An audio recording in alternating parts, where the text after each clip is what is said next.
Welcome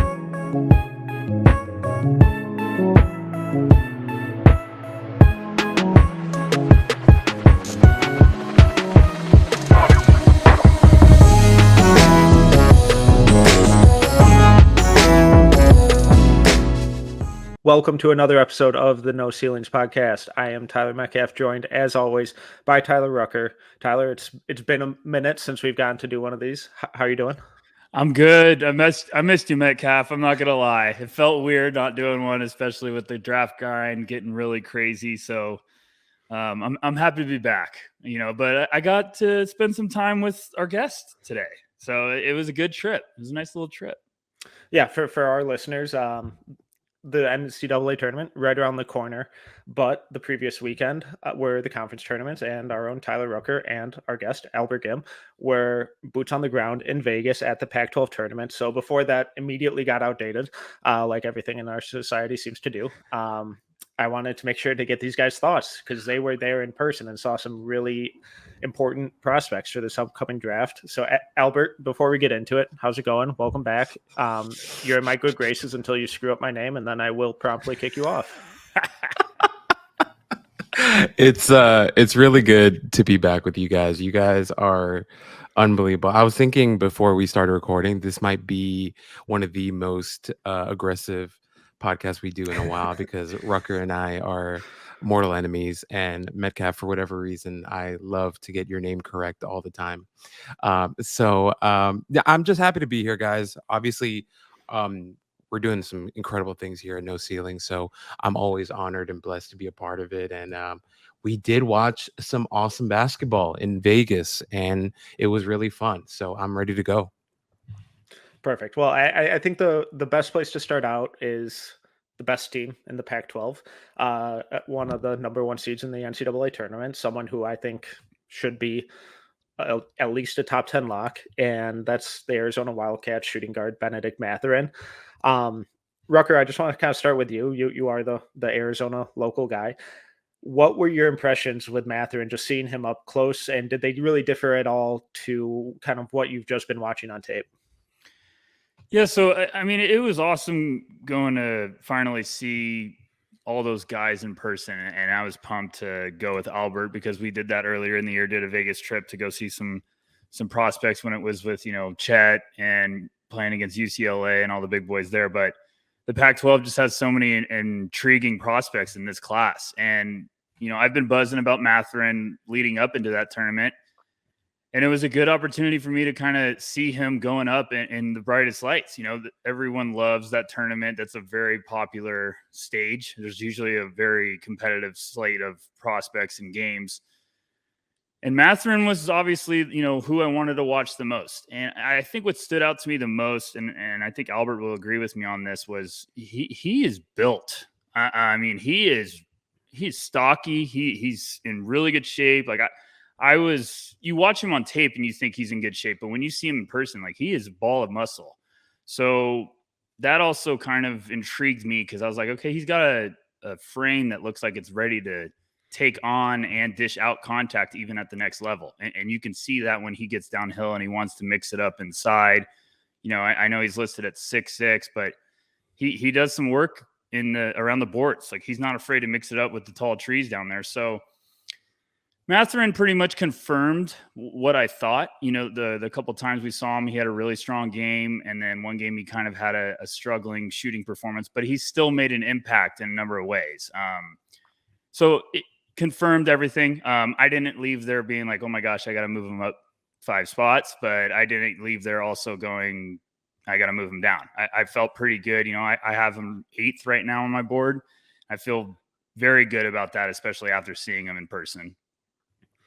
Albert, not to air out your dirty laundry here, but in group chats, you have thrown around the name Iman Shumpert in connection with Mathurin. After seeing him in person, a little more sample size, where are you at with him right now? So, okay. First off, yes, I have. I thought this was going to be fun, and we're grilling you. Oh, I have thrown the name Iman Shumpert out there before, and I'm not going to take it back because I did feel that way for a while. But I'll say this: seeing him live, it's funny, Rucker, that you mentioned his frame, because that was the first thing that I wanted to talk about as well. He's a big dude. I don't think he's 6'7".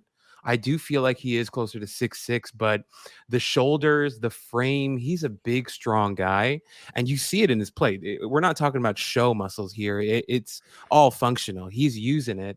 He's not afraid to bump bodies with big guys. He's not afraid to attack the rim offensively. He's not afraid to go for rebounds. Like he's a guy who uses his strength to his advantage. I think for me, though, to be honest, I think for Rucker and I, both of us, we were like, hey, we were really hoping that he would have this unbelievable breakout game. And to be honest, we didn't get to see that until the Pac-12 championship game when we weren't there. So that was a little unfortunate for us. But he played well. The shot looks good. I've always been like I've never been completely sold on his shot, but seeing it live, it looked pretty damn good. I can't lie. It did look pretty damn good. And yeah, I think the biggest thing for me, the main thing that I wanted to talk about when it came to Mathurin was I had some questions about him defensively. I thought there were some times that he could float a little bit, kind of lose focus, lose his man a little bit. And, to be fair, like there were some moments there too where he wasn't like all the way locked in. But when Mathurin is locked in, that's the stuff that got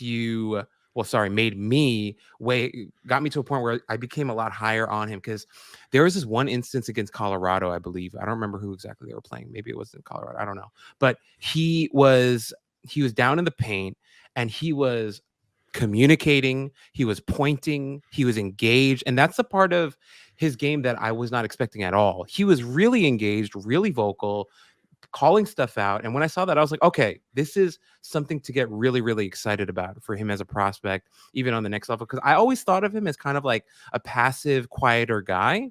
But at least for certain stints there defensively, to see how vocal and locked in he was, that really kind of changed my mind a lot about him and made me feel a lot better about having him in my top 10. His defense has definitely been one of the bigger frustrations with me, not necessarily in production or whatever, but just figuring out who he is as a defender. During all of that, Rucker, you were nodding your head a lot. So where are you at with him defensively? Are you encouraged? Are you frustrated that we only get it in spurts here and there? If he's not supported by one of the best defensive centers in college basketball, does that defense fall off, or does it pick up because he knows he doesn't have that safety net? Where are you kind of at with him defensively? Yeah, I wouldn't say frustrated. I'm more, intriguing is probably not the right word. It's just kind of puzzling. You watch him, and like Albert said, we talked about it a lot in Vegas after seeing him a couple times. He can get lost. He can get lost on the play. And I don't know if it's just kind of, Metcalf, we've talked about this, like kind of like the superstar treatment where you're the guy. So maybe you kind of coast a little bit. But when he's locked in, I mean, he can be a real problem defensively. If you go back and watch Mathurin throughout the year, anyone listening, like go watch that Illinois game. He picks guys up and he takes on a challenge and he forces turnovers with his effort and just being right up in guys.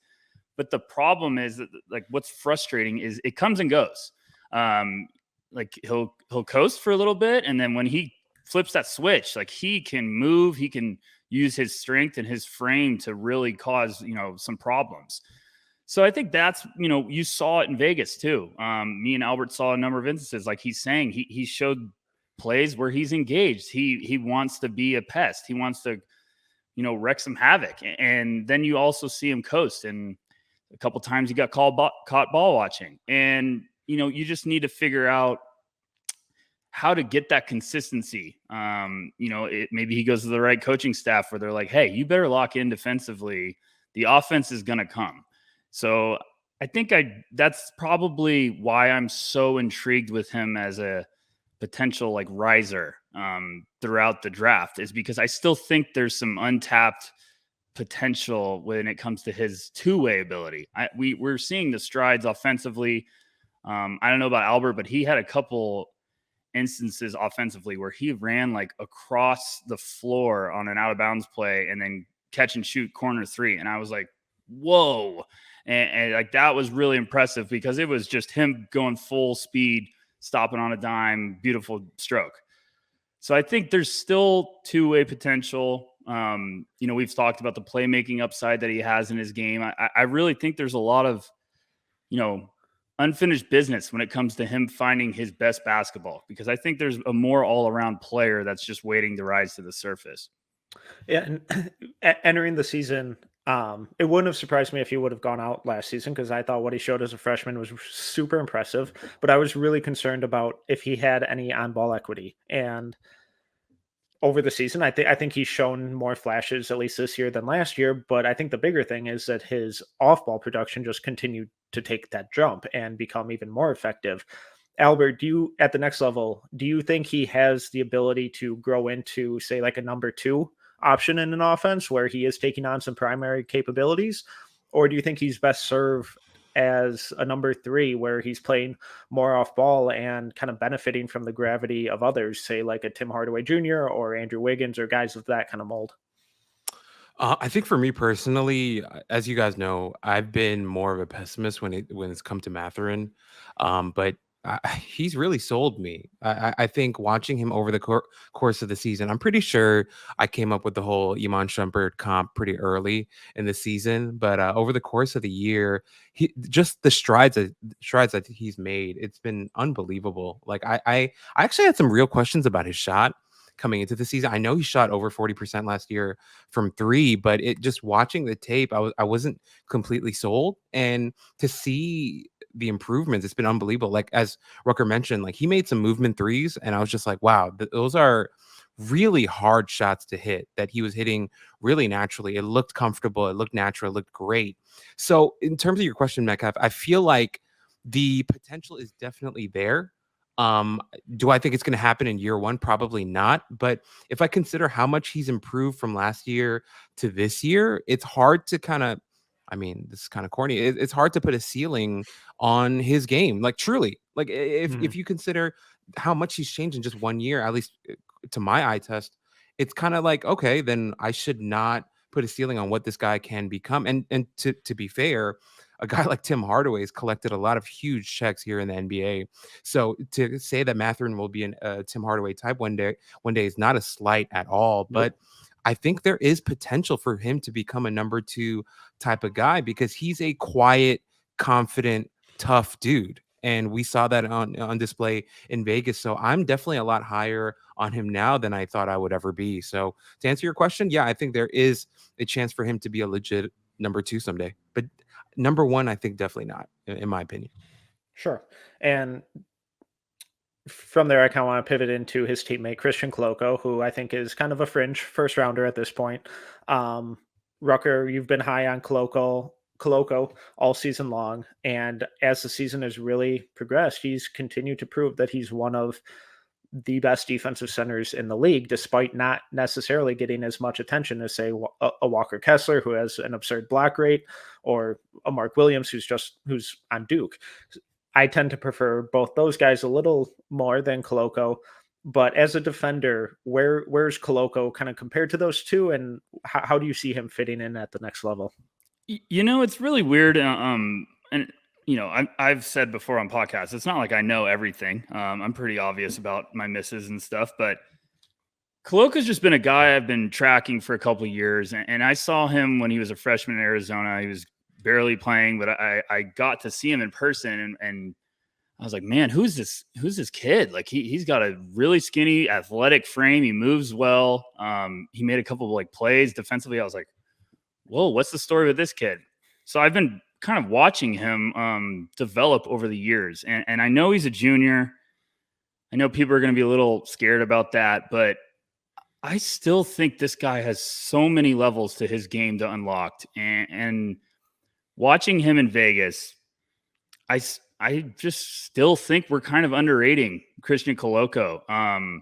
He just keeps impressing me. And I went to Vegas really excited to watch Mathurin. Of course, I wanted to see Koloko because like I said, I've been kind of monitoring him, like had a list of guys to keep an eye on, and he's been on that list for a while. And he had created some buzz last year, then went back.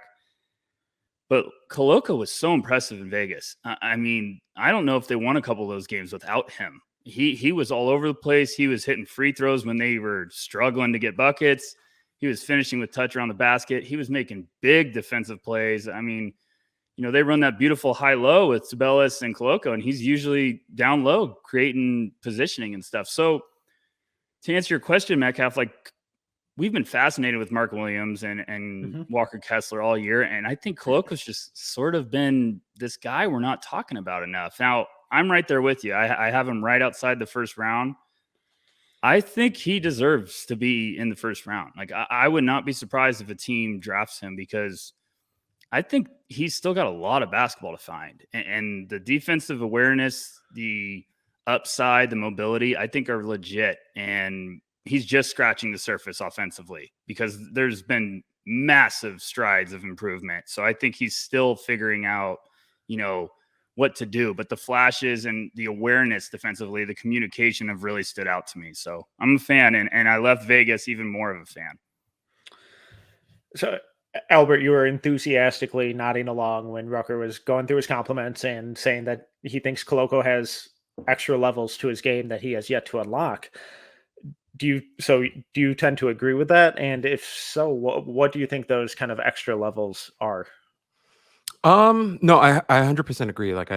I wrote an article about the bigs that you mentioned before about Kessler, Mark Williams, and Kloko. And in that one, I was saying at the end, I think I'm kind of leaning towards Kloko, and watching him live, I'm there with Rucker. The guy he's ginormous. He's a really, really big dude with a great looking wingspan. The thing that I think there are two things that I was most impressed about seeing him in person. Number one, during the Pac-12 tournament, he was able to stay out of foul trouble every single game.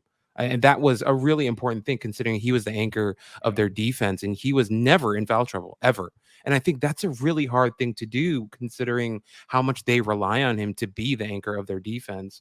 That was awesome to see. On top of the hands are fantastic. He catches everything. Everything does not matter how ugly the pass or whatever speed, velocity does not matter. He's catching it all. And that was really, really impressive to me.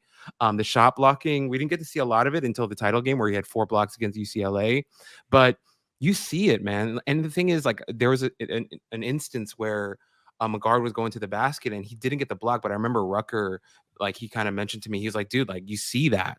That he didn't get the block there, but he changed the shot.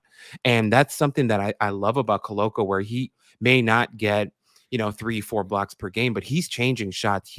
His presence is being felt on the floor. And so I once again, I'm really high on him. I think one last thing that I want to throw in there, and if we're talking about him, going up another level, he's a good passer. He's not some unbelievable Jokic level passer, but he's a good passer. He made really good reads and he made some really nice passes. I forgot which game it was, but he's a guy that, once again, I think there's a lot more for him to show as he continues to play more basketball. And so I know he's a junior now, but coming into the league, if a team were to grab him in the late first round, I don't think they're going to be regretting it because he's still raw in certain aspects, right? But there's a lot to work with there. And just the athleticism, the size, the growth alone, I'm very high on Kloko.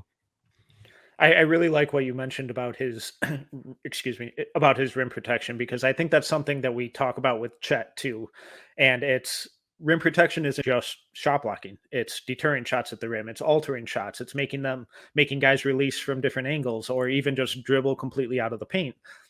And as the season has gone on, I think Kloko just continues to show that on a nightly basis. It's discipline, it's awareness, it's timing, and that ability to not foul is so important because these young athletic shot blockers who just chase blocks always get in trouble. And it doesn't seem like Kloko really does that.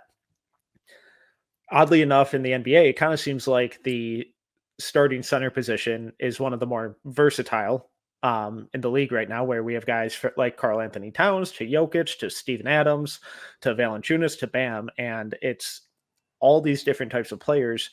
Right. Rucker, does Kloko have the ability, or could you foresee him kind of breaking that threshold to become a starting center? I really can. What's just so fascinating about him is I think the strides he's made in his game over the years is why I'm convinced like he's still got some really good basketball to figure out. Now, someone might draft him and he might take a while to all of a sudden become a starter, but that's the type of player you really want to draft because, reports have been he's a great kid. He works his butt off. You see it on the court. He's playing as hard as he possibly can, and he's not ashamed to be like, okay, I'm gassed. Take me out. I need to catch my breath. But it's all of a sudden it's 2 minutes and he's running back to the scores table to come back in. So you can see the determination, especially defensively. He wants to take on that challenge. And, if you go back and watch him, he's played some monster opposing centers, and every one of those games he's rose to the occasion. And against Hunter Dickerson this year, who's one of the biggest forces, especially Metcalf being a Michigan boy, he had 22 and 7 with 4 blocks. Goes to Illinois, plays Kofi Coburn, and he didn't have a strong offensive game, but he had 4, 7, and 4 blocks. And if you watch that game, he gave Coburn a nightmare. And UCLA, championship game of the Pac-12, he had 13, 10, and 4 blocks. So I've just been intrigued with what he's done. He seems like a guy that really rises to the occasion. And I think Albert brought up a really big point. He's had problems in the past with the foul trouble, but he's also made points to be a really good shot blocker and understand when to go for shots, not falling for the bait and staying out of foul trouble at times. And that's where I'm saying, like, everyone's going to be like, well, he's a junior. He's supposed to be ready to go. No, like we always say, bigs take time. So I think Kloko could be one of those late first round guys that a team could be like, hey, let's start him out as a, kind of a depth piece. Let him groom, maybe a team like OKC with 3 first round picks. They take him with their last pick. And I just really think that's an intriguing piece that, like I said, we've talked about Walker Kessler. We've talked about Mark Williams. Kloko needs to be in that conversation too. And I feel like this Arizona team is really known for their size across all positions this year. And I don't think anything highlights that as much as their 6'6" point guard, Dalen Terry, who has played a variety of roles. He was a pretty highly rated recruit coming out of high school. But since then, he's grown. And in the past 2 weeks, it feels like his stock has skyrocketed. Albert, you seemed a little excited when I brought him up. So seeing him in person, what were your main takeaways from Terry? I think the first most important takeaway is that he might be my favorite player in college basketball. After seeing him for a couple of games, I mean, dude, the thing that Rucker and I could tangibly feel in the building was that he changed the atmosphere when he's on a sick one. Everyone can feel it. It's unbelievable. The energy that he brings to the floor is crazy, on both ends. Whether it's defensively, like he'll have an unbelievable defensive possession, he's clapping, he's getting the crowd hype, they'll grab a defensive rebound and he's running down the floor trying to keep the pace up. I remember there's one play, he's at the top of the key, left hand dribble, makes a live dribble left hand pass to Kyer going to the rim, and he got fouled. But it was just an absolutely beautiful pass that is not an easy pass to make, on target, on time. And I was just like, this guy is awesome. And then, like, when you look at him physically, he just looks like DeLon Wright. And I said that to Rucker the whole time I was there. Like, he looks just like DeLon Wright physically, and it's kind of uncanny how much like he looks like him. But he's such a fun player, man. Defensively, so fun. Offensively, you see him at the free throw line. The jump shot is not broken. He even hit a couple threes during the Pac-12 conference, and you're like, the Pac-12 championship, and you're like, yeah, it's not the most beautiful looking shot, but you throw him in a gym all summer and tell him to take 10,000 shots, that shot's going to get better because it's not broken at all. So let me calm down a little bit and just say Dalen Terry I think he's going to have a really good tournament. I am kind of hoping he comes back next year to play another season, because that team next year at Arizona is going to be sick if he comes back and plays with those guys. And so, but I love the hell out of him. Yeah, and it's kind of hard not to, because he's got a lot of like fuck you in his game, where he plays mentality a little like Patrick Beverley, where if he's on your team, you absolutely adore him. If you're playing against him, he's your worst enemy and you hate everything about his game. but that tenacity on defense, his willingness and desire to get in your face and get in your mind and play those mind games and just constantly be on guys is really impressive. Rucker, you and I always support going back, developing your game, and making sure that you're ready for the NBA. Do you think Terry is best served going back, or is this, if he makes a big tournament run here and kind of builds off what we saw in the Pac-12 tournament, do you think it'd be smarter for him to go out? Because I think that Arizona team will be good next year, but losing Mathurin and Kloko, I'm not sure it'll be the exact same situation. I'm rooting for him to go back because he could explode up draft boards. And I'm telling everyone listening, if you haven't watched him closely, like go watch what he did in the Pac-12 tournament. I'm like Albert. I might need to calm down after this segment, but I was completely blown away with what he did on the basketball court. Kirk Kriisa goes down with an injury, and it was kind of like, oh boy, I wonder how this team's going to respond tomorrow. And if you've watched Arizona closely throughout the year, a lot of people might say like Terry was an important piece already. He was a guy that was putting up good numbers in limited minutes. He was doing a little bit of everything. Like you said, Metcalf 6'6", 6'7", with good length, just really special playmaking ability, his great vision. But he went 3 for 4 in his first game against Colorado and took over the game. Like he was unbelievable. Like Albert was spot on. He just was taking it over the entire arena. He had everyone just on the edge of their seat because he was playing with so much damn passion. He defends his ass off. And then, they go to play UCLA in the title game. He had 15, 6, and 7 on 9 shots. So, I mean, he doesn't need to get a ton of shots up to make a complete impact in the game.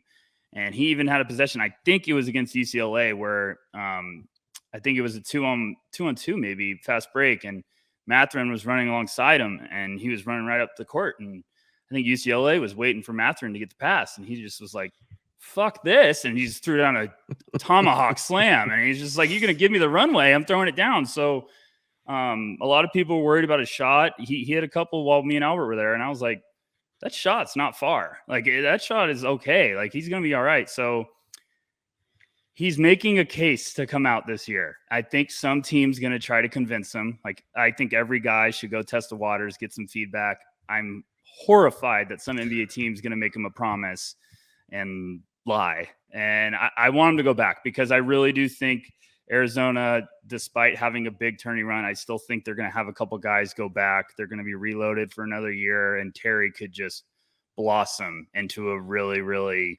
solid first-round pick. So I'm rooting for it, Metcalf. I know Albert is too, but we'll see what happens with Arizona in the tournament, because if he keeps playing like this, oh boy, that stock's heating up. Yeah, and it's really interesting because just thinking about him, even from last year and the beginning of this year, everything you guys have been talking about, the defense, the athleticism, the passing, I love his anticipatory passing with like cutters and setting guys up in that realm. But that's all been there. And it's like the guy that we've seen these last 2 weeks isn't really a big departure from what we've seen the previous year and a half. It's just on a lot bigger volume because their starting point guard is gone. So when you guys say that you may need to calm down on him, what are we talking? Where are you putting him right now? Oh, yeah, numbers. Yeah, I'm making you put a number on it. Wow. Okay, Rucker, can I go first? So yeah, for me, because I'm what I'm thinking right now, real crazy. I know. Bail him out. So if he were to come into the draft this year, like I would have no problem taking him in the second round. Like, I really do feel that. Like, even like early, middle, second round, I'd feel totally fine taking him because you're just making a bet that he's just going to keep getting better from here. Like, if you look at his stats right now from his freshman year, sophomore year, you can kind of feel like, oh, that bump is coming next year. If he comes back for his junior season, you're going to see 15, 7, and 7 and be like, all right, cool. First rounder, no problem. And then like when I look at the roster too, like I feel like next year Tobelis is going to come back, Kreese is going to come back, Ballo is going to be there, right? Who that guy Ball, right? He's probably going to be there as a sophomore. That's a pretty fun roster for him to come back to and potentially be like the superstar there. So if he goes back and has like a 15-7-7 next year, he'll be in the lottery, no problem. So that's exciting for him. But if he came out in the draft this year, I'd have no problem taking him like, I don't know, in the 30s or 40s. Rucker, he filibustered long enough. If he declared this year, yeah, I'd take him the first. I would 100%, if I was picking the late 20s, I'd take him in the first round. Because I think there's a lot of uncertainty. I've said this with you, Metcalf. There's a lot of uncertainty with this point guard class. Yep. And he is going to be a gadget guard. He is going to not need to score to really help your team. And his thing is why I want him to go back for another year is he needs to put on some weight. He's around, ESPN has him at 6'7", 195. He just needs to put on some smart weight just to kind of deal with the wear and tear of going up against bigger guys or going in the paint, stuff like that. It just needs to fill out a little bit. But boy, there's some really fun basketball in that type of talent. And it's like you're saying, Metcalf, he's playing 26 minutes a game this year, and he's averaging 7.4 and almost 7.5 and 4 on almost 50% shooting. So he can produce. It's just now we're getting it at a higher volume, like you're saying. And I think guys like that that have still so much upside, I really do think someone's going to try to promise him, because I hate the term with every inch of my body, but that's the pre-draft philosophy, where I think it's better to say draft and develop. You draft a guy and develop him for a while, and then you all of a sudden just, unleash a monster. And I really do think Terry, like, I know that's a hot take. Albert's right there with the 30 to 40. That's probably realistic if he declared. But I do think, like, the Warriors in the first round might be like, yeah, we'll take it. We'll just add another serious upside guy that, that's some Sean Livingston vibes, the Golden State Warriors, Sean Livingston vibes, if they got him in it. But that also might be one that can shoot from outside. So I just really, really like his game. And I think he's 19, according to Real GM. Another year, if he came out and added some weight, got a little bit more confidence, he was the guy. I think he would definitely be a really special prospect to keep an eye on. Right. Yeah, I'm glad that you mentioned Sean Livingston, because like I just kind of inevitably think that with big point guards who are defensive monsters and really good passers, but can't quote unquote shoot. But then, another guy who I think really fits that kind of mold is a guy we saw go in the first just a couple of years ago, Leandro Bolmaro. I get situation and age are a little different, but the playmaking, the defense, the athleticism, the size is all there. I don't think Terry's shot is as broken as Bolmaro's is, but the more we talk through it and the more we kind of go through what Terry's doing and has been doing, it's like, yeah, I know a late first, I don't think is out of the question. It feels absurd because he hasn't been on any draft boards really. Right. All season. It feels reactionary, but just thinking about all the Arizona games we all watch, and it's like he's been doing this just at a smaller level. Someone who hasn't had any issue with role and who has been a starter all season, Jabari Walker from Colorado, who I have seen span the entire range of draft boards from lottery to not draftable to outside of a top 100. So Walker's really tough for me at Colorado. I don't know what to do with him. You guys saw him live. Albert, I want to start with you. What were your impressions with him? I think his play in Vegas really just it's exactly what you just said. It's hard to know what to do with the guy because he had such a weird tournament, even in Vegas. Like his first game, like cool, like he was kind of all over the place. Then his second game, he kind of popped off and like literally couldn't miss from three. He was going crazy. I think in the second game against Arizona, he only had 19 points. I thought he had more than that. But he was like seemed really hot like it, from Albert. three. It seemed, Yeah. it seemed like. Well, he was 5 for 6 from three in that game, so I think that's why it was like kind of unreal. But I am kind of like you, Metcalf. I don't really know exactly what to do with him because when you see him in person, like he's a pretty big kid. You can understand why there's intrigue with him. He looks taller than 6'8". And, I think the biggest thing for us, we're like, okay, is he going to shoot enough? In the first game, he did struggle a bit, right? Although they ended up winning against Oregon. I think he was like 2 for 5 from three, 4 for 11 from the field. Not the best, right? And so, or 4 for 11 from two, I think.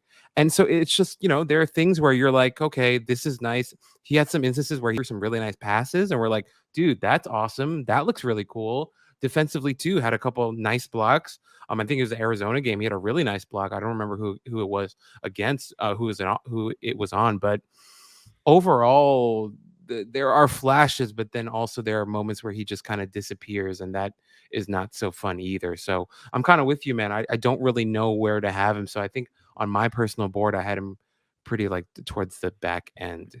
So yeah, and currently I'm like late second round kind of right now because he's like you said, he's listed at like 6'8", 6'9", but it feels like he's closer to 6'10" and more moves like that.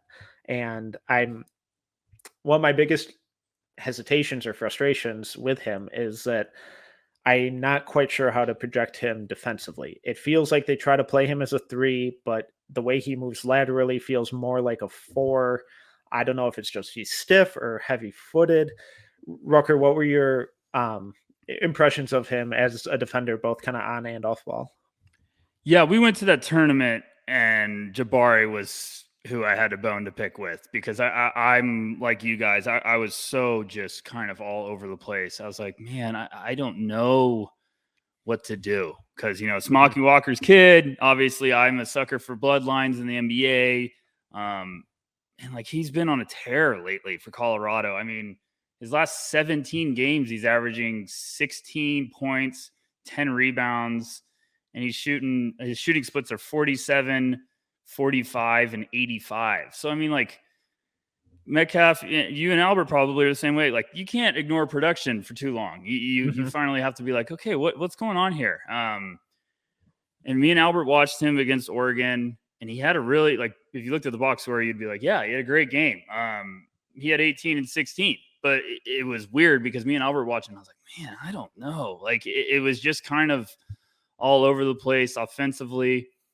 And then Arizona, he goes crazy and he can't miss a shot from three. And I was like, I guess, Albert, we're getting the Jabari Walker game. Like, he was just a force. And that game, I left the Oregon game kind of like, I don't know. And then that Arizona game, it wasn't just the outside shot. Like he was active defensively. He was making plays, passing. You know what it is? His defense, when he's locked, he can be a problem. Like he has that potential to really, I think he's more confident defensively. Like he moves around the floor with definitely a higher feel and like confidence, I guess. I was trying to get a little bit more creative than using that word twice, but no, you nailed it. That was impressive. Yeah, thank you. I appreciate it. You know what it is offensively? When he has to put the ball down, I don't think he knows what to do. Still. Oh yeah. Yeah. Because he can finish around the basket, he can get to the free throw line, he can space the floor, but when he has to create, I think his body's moving before his mind. So he's like, he just has to figure out some counters. He has to figure out like an NBA team is going to be like, is he going to just be a floor spacer with defensive ability? Because there's talent there. And the numbers have been really impressive, but I'm still unsettled about him. Mm-hmm. Like I still am struggling where to want him because I want to buy in, especially because of what you're saying, Metcalf, like defense. I was impressed defensively because he can really offer some rim protection. He came out of nowhere a couple times where I was like, whoa, that was nice. And it was against Arizona. And he's big. I think that's what I said to Albert. Yeah, he feels bigger than the 6'8" or 6'9" that he's listed. Yeah, he felt 6'10" with length and gonna add good Yeah. weight. Like the moment he walked on the court, I grabbed Albert. I was like, Albert, he's big. Like, he looks big. And it's just one of those interesting ones. Like, I think you get late enough in the second round, I think some team's going to be like, that is the type of developmental piece we want to gamble on. Because there's flashes. I just think he's got to figure out the rest of his offense. Like, there's got to be some versatility, because if the outside shot's not falling, I'm not sure what he's doing, because it's just like the handles come and go. And if the first look isn't there, I think he kind of gets to like what am I doing? But Albert did tell me a couple times, like, he's impressed me with his passing. I was like, yeah, I was not expecting that. So I know I rambled a little bit there, but that's how puzzled I am with Jabari. Like, I want to buy in so bad. Yeah, it was fitting, but I think the most important thing that you pointed out was his production over the last 17 games, because he got off to an absolutely horrid start. And you went through his shooting splits, and he's still only at 35.5% from three on the season. So that really shows you how rough of a start he got off to. And the fact that he's built it back up to where it is now on 3.2 attempts per game is really impressive, because last season he was at 52.3% from three on 1.7 attempts. And the fact that the free throw percentage has remained almost identical on almost triple the volume, I think is a really good indicator that this rough start to the season is more of the outlier of who he is as a shooter than what we've seen recently.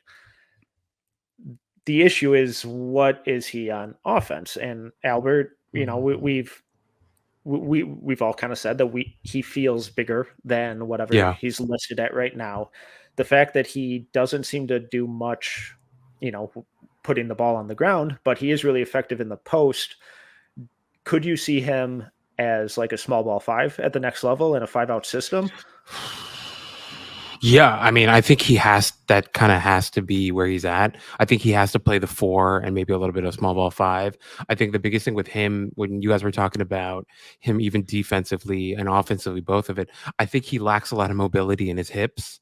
His hips can be pretty stiff. And I think that's what kind of messes with him a little bit. And also, like, when he's dribbling with the ball, what Rucker said was spot on. Like, sometimes his mind is moving too fast for his body. And also, like, sometimes he's just a little too upright and it's not very clean. Sometimes I think with the handle, and there are times where he has to make quicker decisions with the ball that he's not able to make right now. And I think that might be just a lack of experience with the ball in his hands, or just something he's going to have to work on. Right. But I think ideally a team's got to look at him as, all right, can he end up being like, not that he'll ever be anywhere near this type of guy, but every damn team is looking for a Draymond, right? So can we develop him into some sort of discount Draymond, right? A Draymond light, where he's a guy who offensively, he's going to be able to shoot a little bit, set some screens, do some playmaking, make some decisions with the ball in his hands as a passer, and then hopefully defensively being hopefully 6'10", using his size and his length. And as Rucker mentioned, like, some of the instincts with him defensively were really, really good to see, especially against Arizona. He was doing stuff that we were just not expecting at all. And I think the biggest difference between the Oregon game and the Arizona game was his mentality. I think he knew the moment and he knew who he was playing. And he was like, oh, I'm not just going to like sit back and have a shitty game and have NBA scouts be like, oh, all right, this kid didn't bring it in the biggest game of the season. Like, he really brought it that night and he understood the moment. And so that was really encouraging to see, because he stepped up his game for a big game. And that was it. Some guys will shrivel and some guys will hide and run from those types of moments. And Jabari was like, nah, I'm here. I'm going to fight. And I'm going to do everything that I can to keep us close. And it was actually a kind of close game until the end. So, yeah, to answer your question, Metcalf, I could definitely see him being a small ball 5. I think he needs to continue to work on the handle and the playmaking and the shooting. But as you guys mentioned, like, the shooting also passes the eye test too.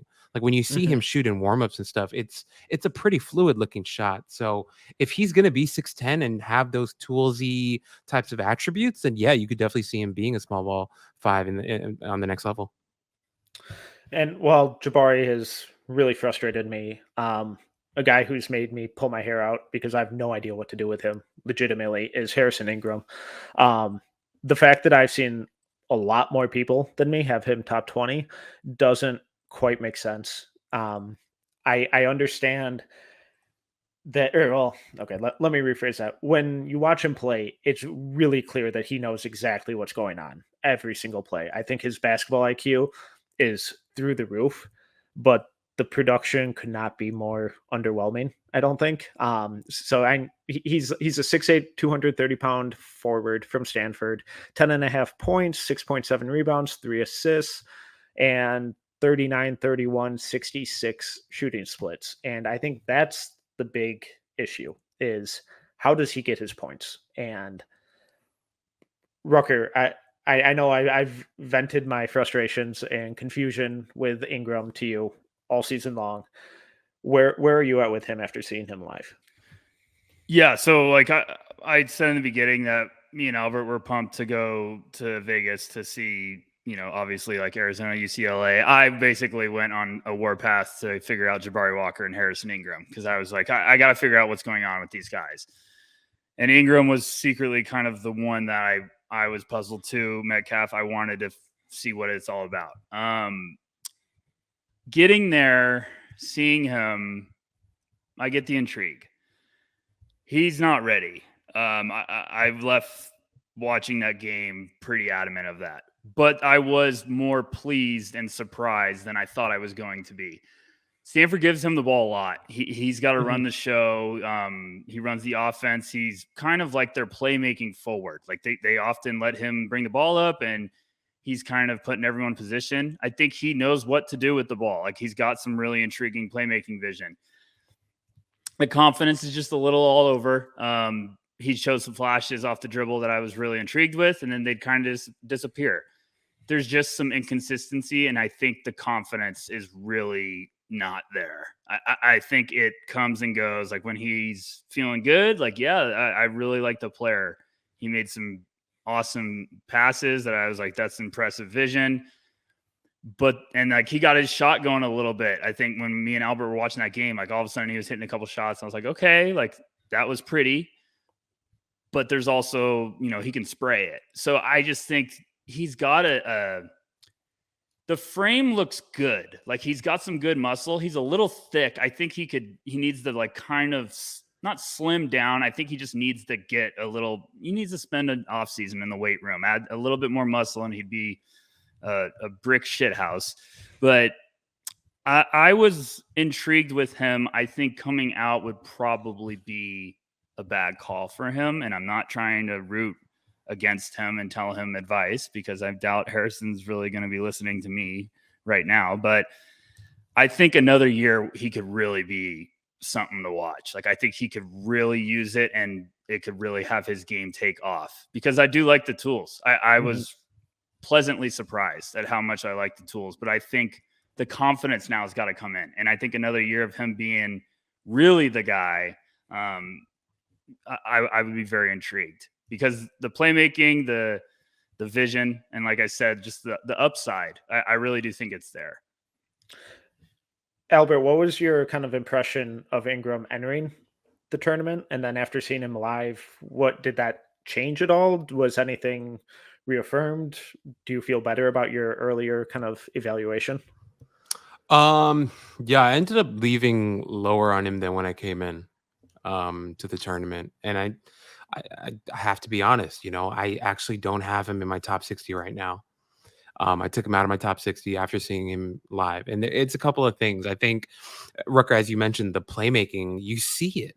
Like you talk about guys who have feel on the court and guys who like are intellectually there. And that like something that I talk about with Corey a lot on the Draft Deck NBA podcast, a shameless plug.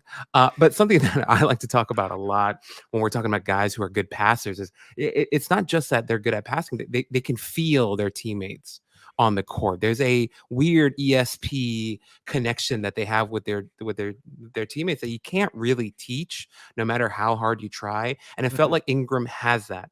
My issue with Ingram, and I know like we're in the age of body shaming and people don't like that stuff, so I don't want to shame his body, but you see it in his legs. Like I saw him walking around the court and there was not a lot of definition in his legs, which is weird considering he's a basketball player. And what that told me is like, I think he's got to hit the gym a little bit this summer.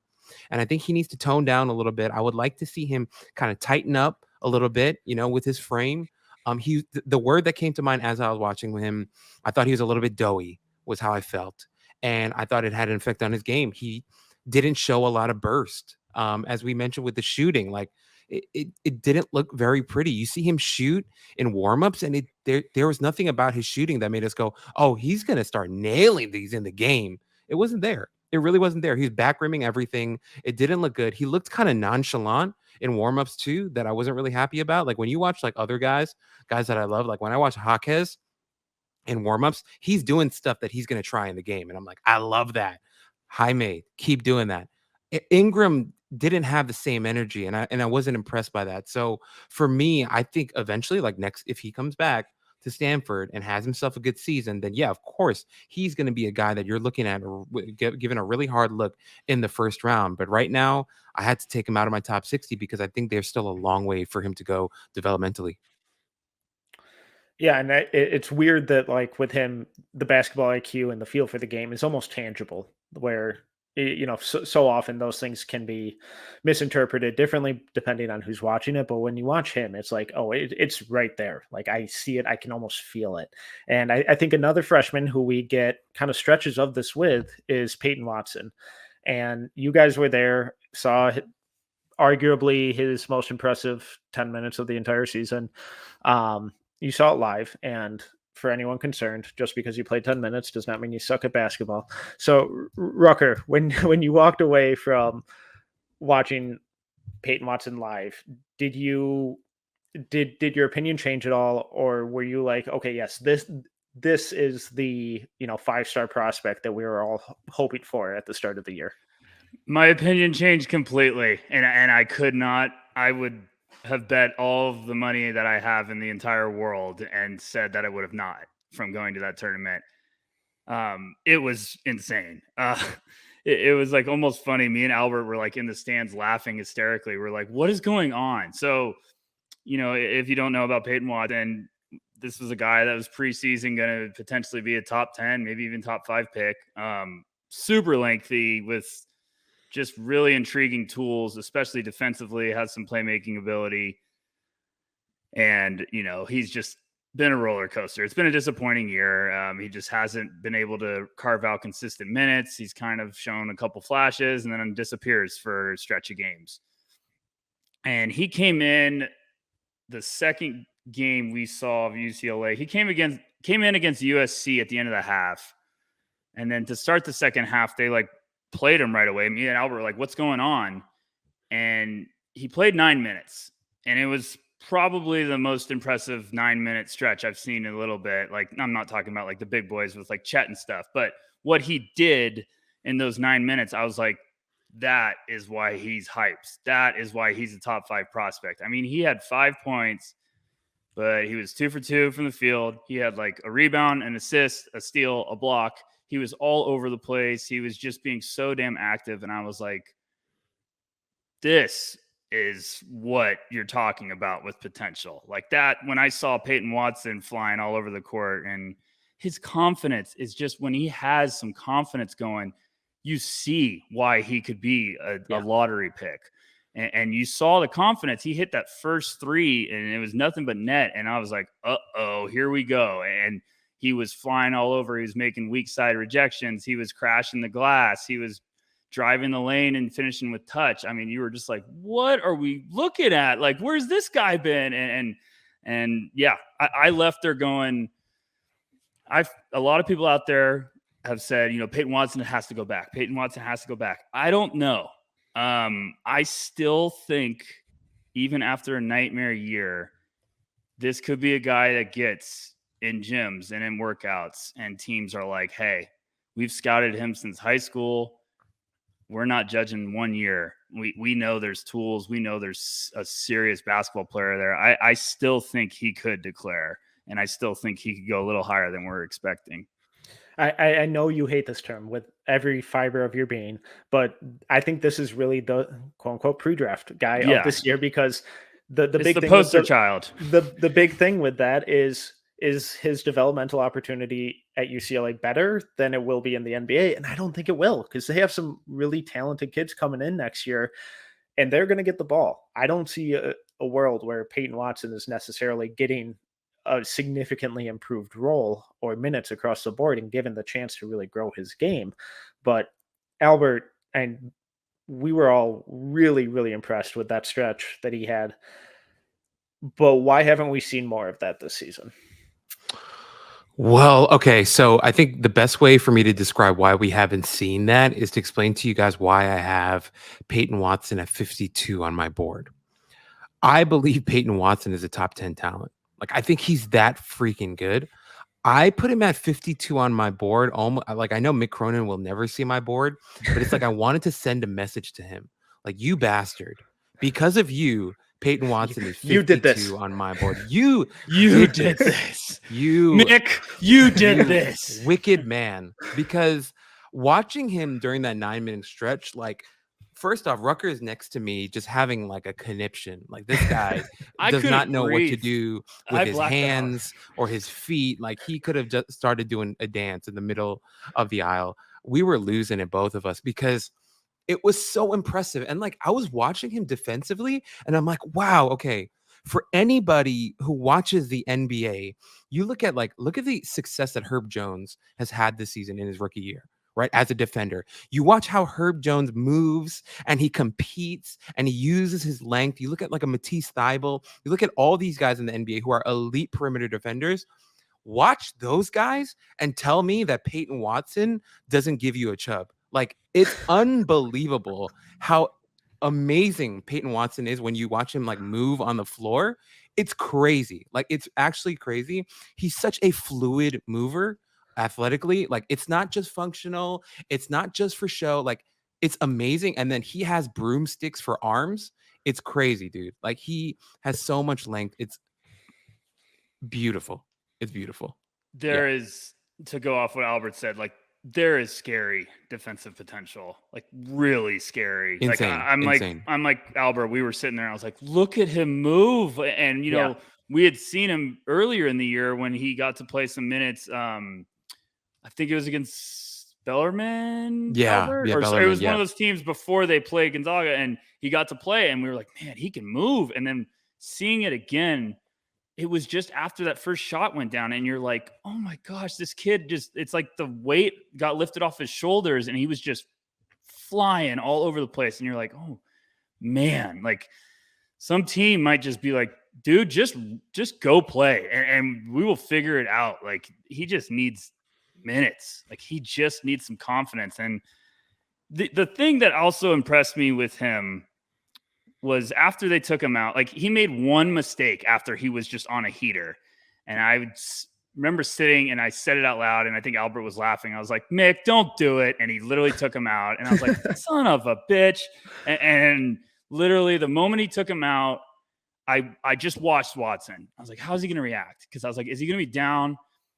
And they went on a run and someone hit a big shot and someone called a timeout and he just jumped up and like sprinted out, was the first guy just like hyping everyone up. And I was like, gosh, like, okay, I get it. I'm a believer. And the last thing I just want to say about him is, you know, there's been a lot of people out there like, okay, he should go back and transfer or he should go to the G League Ignite. And I'm like, why? No, he should not. Why wouldn't he just get out, go declare and develop with the team? You know, my hot take has been, if Peyton Watson did the shade and sharp, are we still talking about Peyton Watson as a top 10 pick? I think there's an argument there. Yeah. Like, I really do. But we're all obsessing because he hasn't played a lot. And when he's played, he's looked raw. And it's like, well, fuck. I mean, go watch Giannis in Greece and tell me if you were thinking he was raw. So that's my vent. Right. Now I'm going to bat for Peyton Watson. And I did not see this coming at the beginning of the year. No, really quickly. Shocked. Go ahead. Like, it's a Mick Cronin thing. Like, I feel like it's Goodwill Hunting. Somebody needs to be Robin Williams and grab Matt Damon and be like, it's not your fault. You know, like, Peyton Watson just needs his confidence back because Mick Cronin did this. You did this, Mick. You need to pay because you have destroyed his draft stock. Anyway, I'm sorry. But before I give it back to Metcalf, Mick Cronin's a hell of a coach. Yeah. They're probably going to have a really good tournament. So I'm not downplaying him, but we're just having fun here. We like to have fun, but we're just kidding. I just get frustrated because I was like, let the boy play. Let him run wild. He's a peacock. You got to let him fly. If I was a much better editor, there'd be a million movie quotes and scenes that I'd be I'll take care of it. I promise. that I'd be splicing in here. But you guys got a little hot with your takes earlier. We're almost an hour in, so maybe people are tuning me out at this point. So I want to get a little weird. I think Herb Jones and Matisse Thybulle are probably the more appropriate and likely comps. However, what if I said, what are the chances there's some Jimmy Butler in his game? Oh, tell us more. Wait, Metcalf, tell us more. I want to hear more. This is interesting. Yeah, let's put you on the spot. Screw this. Just throw it right back at you. So, why is he Jimmy Butler? But I'm not saying he's Jimmy Butler. He's a Jimmy Butler that needs to go to the buffet. My man's skinny. Yes. But go ahead. So I think that defensive versatility, that defensive mindset, the tenaciousness there, I think he's a better rim protector than Jimmy. His shot blocking's absurd, especially for 6'7". But I think he can guard, especially once he bulks up almost, 1 through 4. Then the shot's not there. I think that has a long way to go, obviously. But entering the season, what I loved most about him was the passing. And I think he is an absurd passer, especially for his position. Maybe not necessarily like lead guy passer, but someone who can really see the floor, is willing to make live dribble passes, and execute some things that you really don't expect from that position. I think Jimmy Butler defensively. Jimmy Butler, I love Jimmy Butler. He offensively is a damn problem. So I'm not going to say Peyton Watson's Jimmy Butler, but they could both be in that same conversation defensively, because Peyton has that upside. Will he ever reach it? We don't know. He's got to go to the right team. Yeah, that's all I'm talking about. Really 99th percentile outcome. But no, I mean, everyone's going to hear this and be like, "Oh, Peyton Watson's Jimmy Butler," and it's like, no, he has a very, very, very long road to get to that. Right. But there's really special tools defensively, and it's not just the shot blocking; it's the lateral movement at his size and length. It is the ability to switch on anyone, and he doesn't care. He has the confidence defensively right now that he can guard anyone. There is no hesitation with that. I think when he's on defense, he's like, "Let's go! I can guard anyone across from me," and I do think.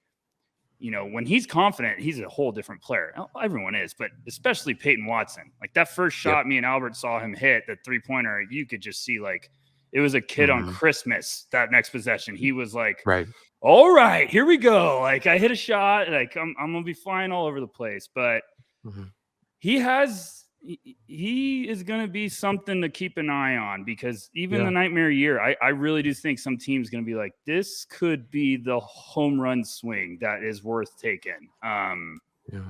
Brooklyn, Milwaukee, teams like that might be like, screw this, we're taking this cut. Go ahead, Albert. I'm a fan now.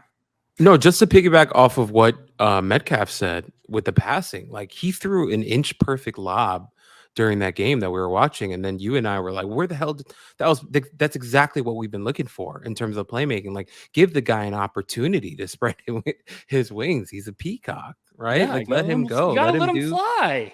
Exactly. He's not just one of these other guys. He can be a main guy, is how we're having fun tonight. But he can, I'm telling you, he is such an intriguing, fun prospect who should be so much higher on boards. It's just Mick did the damn thing this year. So hopefully he gets more of an opportunity to do that on the next level. And like I mentioned before, I think, for people maybe who haven't watched as much NBA this season, Herb Jones is having one hell of a rookie season, and if Peyton Watson can come in and be given an opportunity to do something like that, that'll just be, I think, the launch pad for him.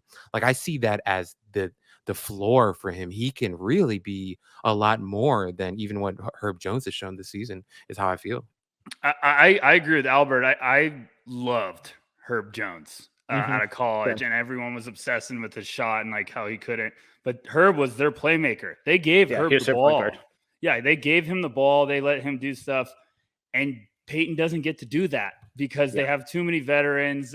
They stash him in the corner, and I'm like, okay, so you have a guy sitting in the corner that's not a 3-point shooter, and I get it. If they believe that Peyton's not ready to be running an offense, if he's not, the handles aren't there, fine, I understand it, but I still think like there's playmaking potential, and that's a guy you really want to draft and develop. So.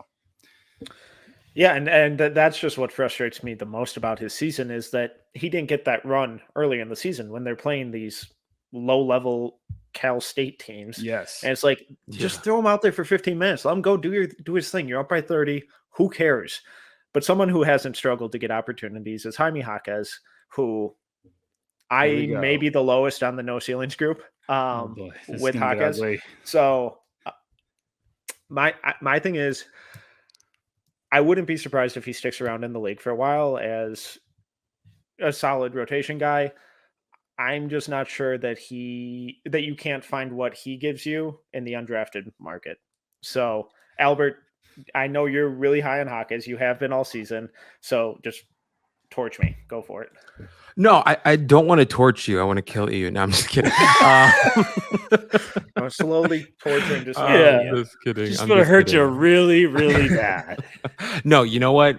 It's funny. I think, Metcalf, the point that you're making about like, could you find him somewhere else in the undrafted pool? I think it's definitely worth talking about, right? The thing for me though is I've been high on him all season long. Right. Like, especially when he walked past me after using the bathroom and I saw him and his physique and his frame. I was like, this is all after the bathroom, right? Exactly. After he dropped a fat deuce, I was like, wow, this kid looks like Gordon Hayward physically. It was awesome to see how big of a kid he was. And then like we were on the floor watching them warm up and stuff. And he is sneaky athletic. He doesn't really get to show it much on the court. He's not going up and dunking it in people's faces, but he's an athletic wing, But the thing that really changed my mind, did not change my mind, but really reaffirmed what I've been feeling was when we went and saw him this trip, he was hitting shots that you need to hit in the NBA.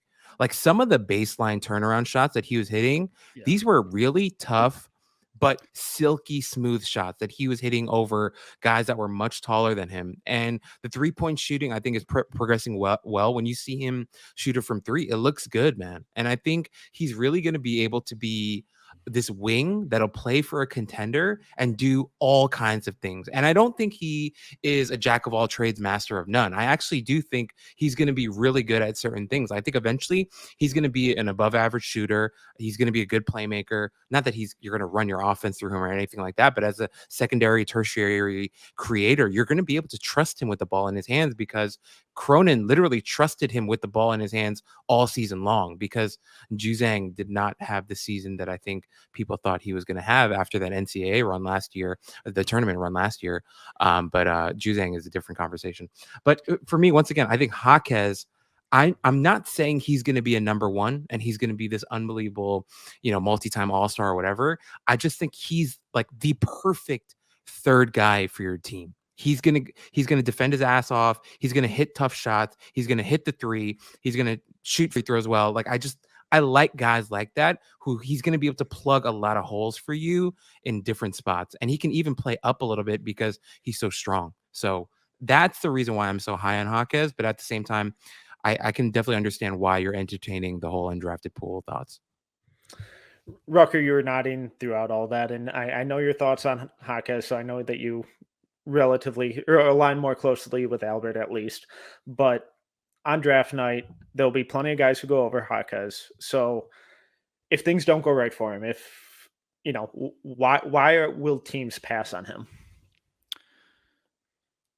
The outside shot needs to be a bit more consistent for Jaime to stick for a very long time. If he could become a consistent 3-point shooter, I think he could play in the league for a very, very long time. I liked his game the first time me and Albert saw him.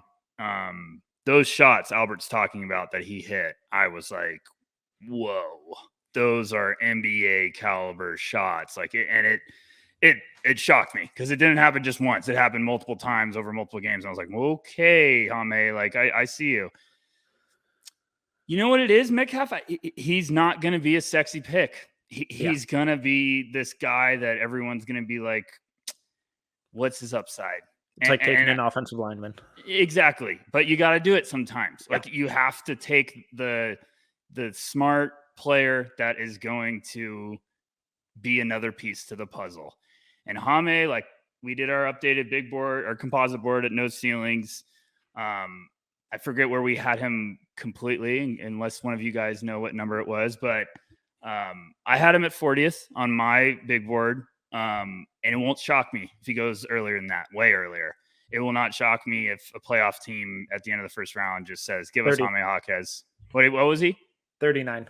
So 39. So I was one off. I'm pretty much a genius. But yeah, don't.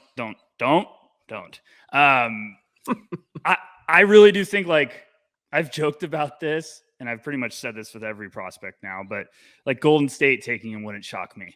Just being like, that's our bench glue guy that plays really smart, that we don't have to worry about. He's going to understand how to make an impact without trying to create his all the time. And Jaime understands where to get to his spots.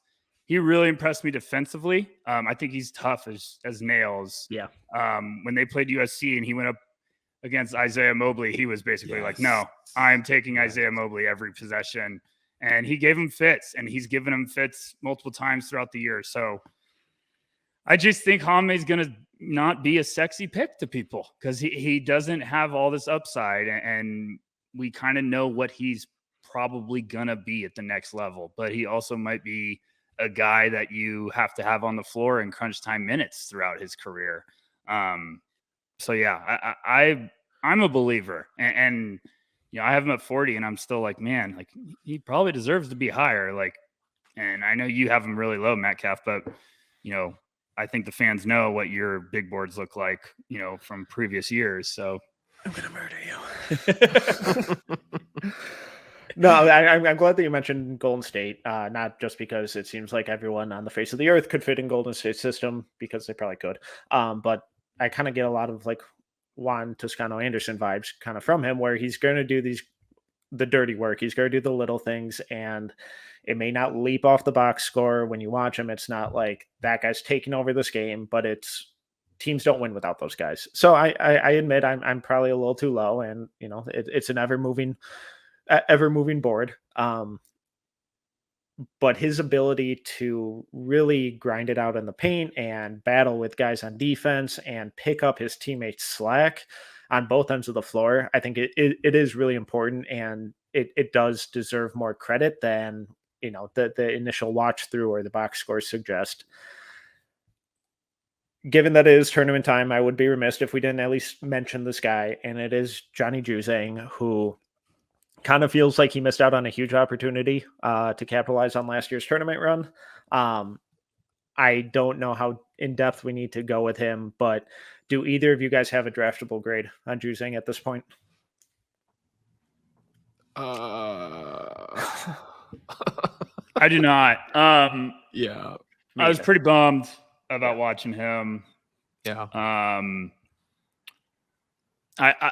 I never root against anyone ever. I always wanted to be positive, and just watching him, I was like, man, he's really struggling. Like he's struggling to create, and when that shot's not falling, I'm like, man, okay, what's going on, Johnny? Like, what are we doing? Because he struggled to create off the bounce. He was missing some mid-range shots that were wide open. I was like, man, you never miss those. Like that was your bread and butter last year. Like, so I left a little underwhelmed.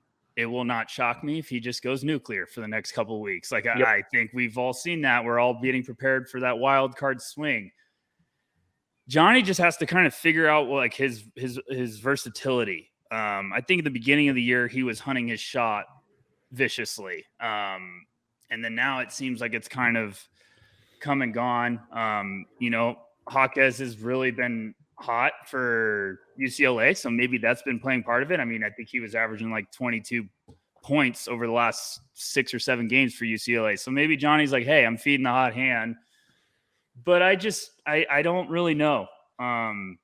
It's crazy looking at his stats. Like, they're almost identical to last year. Absolutely identical. He's averaging 16 points per game this year. He averaged 16 points a game last year. Field goal percentage last year, 44.1. This year, 43.5. 3-point percentage, 35.3 last year, 36.2 this year. So, I mean, it's been a disappointment because I thought there was a chance he could take a bit of a step forward, and it seems like it's almost just been the same. And a big tournament run could save him, but I just don't know. I feel like he was a really tough shot maker last year, and I don't know if it hasn't seemed like that's still been as efficient and go-to as this year. It seems like that's kind of gone away or fizzled out. So I'm rooting for Johnny. I hope, I'm praying for him that like he has a really strong tournament again, because maybe some team's convinced and they will draft him. But me personally right now, like I don't have him in my top 60, but like I said, I'm rooting for every guy, and he could be an undrafted guy that goes to summer league and earns his way onto a roster. Like there's no doubt that Johnny has the ability to score, but it'll be interesting. Yeah, for me, I definitely don't have a draftable grade on him. I don't have him in my top 60. I think for me, like coming into the season, he clearly worked on his body and he wanted to bulk up a little bit. The only thing is like, it's nice that he bulked up a little bit, but we don't see any difference in the game. Like it doesn't seem like he added functional mass where it's affecting his game, where he's going to the rim harder and finishing over, through contact or whatever. Like we're just not seeing the strides that we thought we would see with an improved body. And I think that's been the most discouraging part.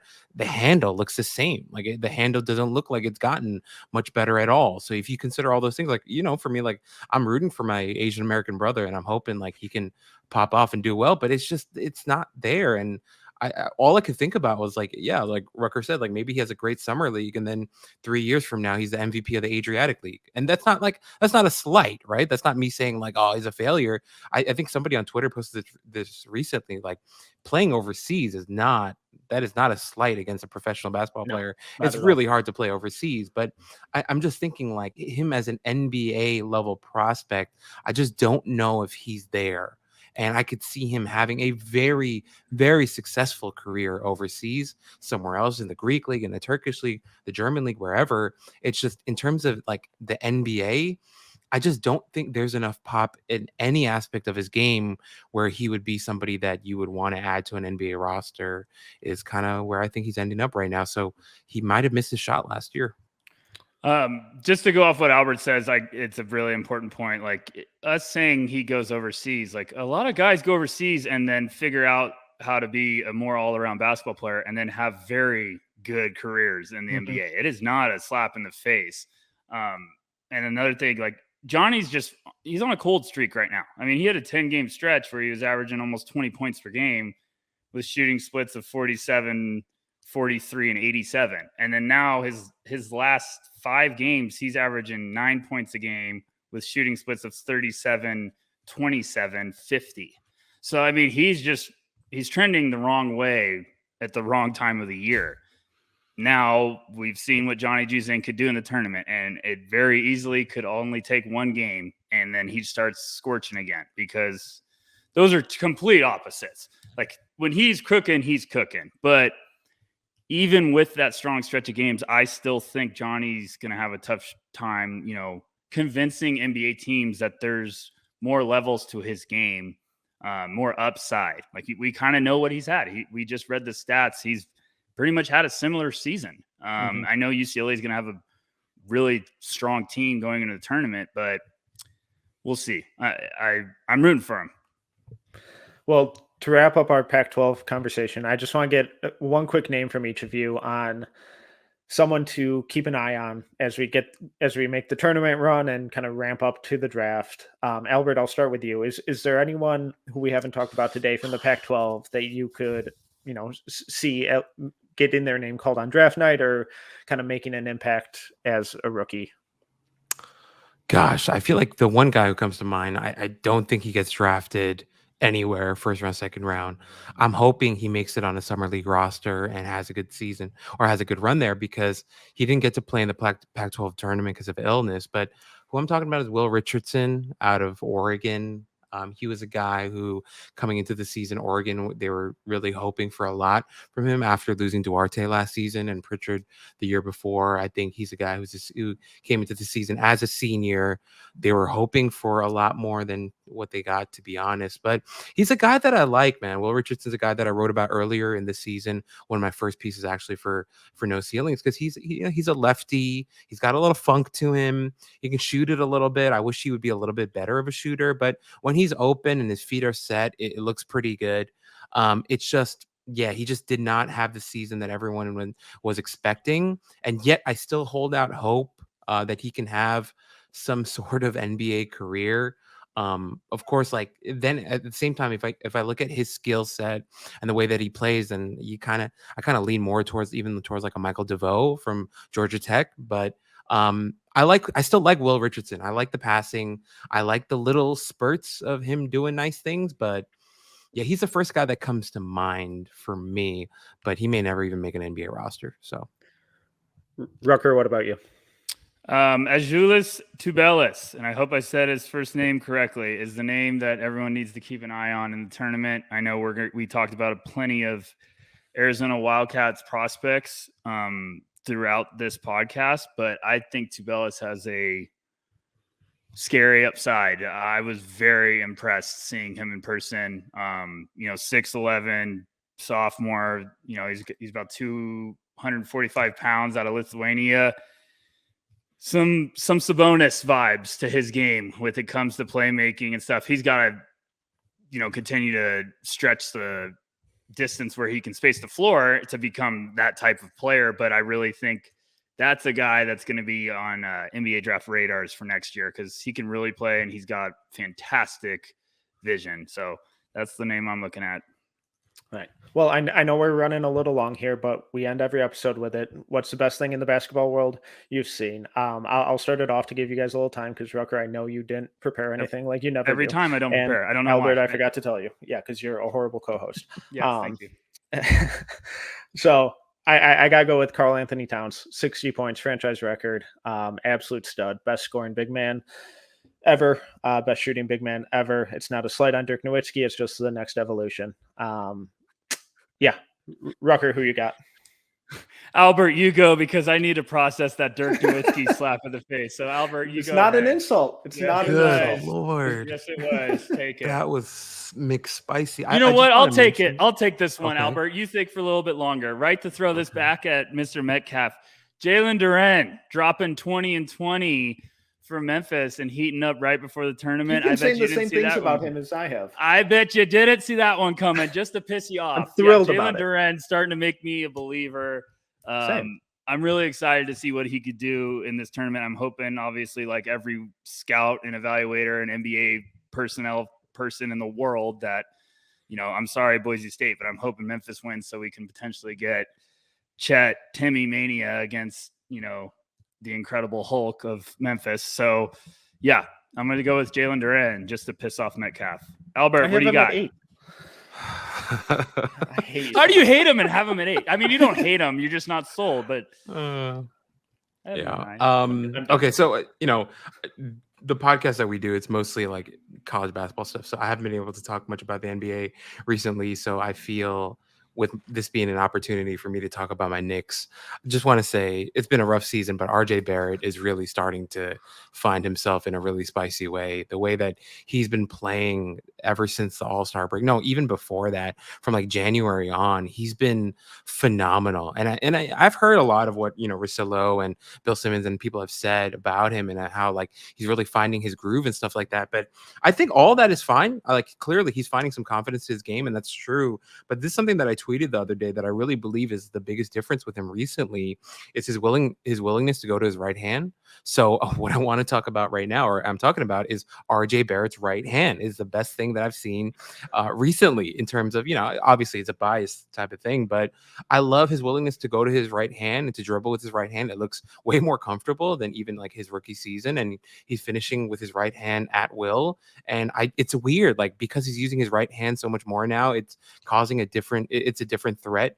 And it's really expanding his game offensively when he's attacking the rim. So wanted to throw in RJ Barrett, who is blossoming into a real star, I think, in year 3. So wanted to throw that in there as the resident Knicks fan of our team. Albert, thank you so much for your time. This was a lot of fun. Please tell the people where they can support you. You can find me at Alberto Ghim is my Twitter handle. Also at GTGNBA is the other handle that I just have not been using recently. And I'm sorry, everybody. But yeah, I'm the second half or the other half of the Draft Act NBA podcast with Corey Tulaba. We've been doing that now for over a year, if you guys can believe that. And also the most important thing, I'm a part of the No Ceilings team.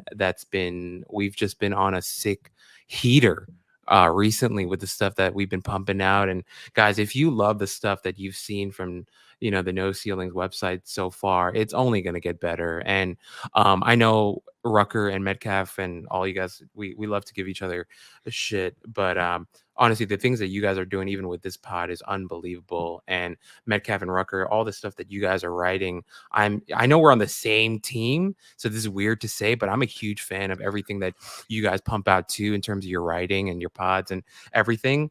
So this is not me kissing ass, but I'm on your pod. You've given me the opportunity, and I want to say I'm a huge fan of all that you guys do. So shouts to you guys and everything that you guys have been pumping out there.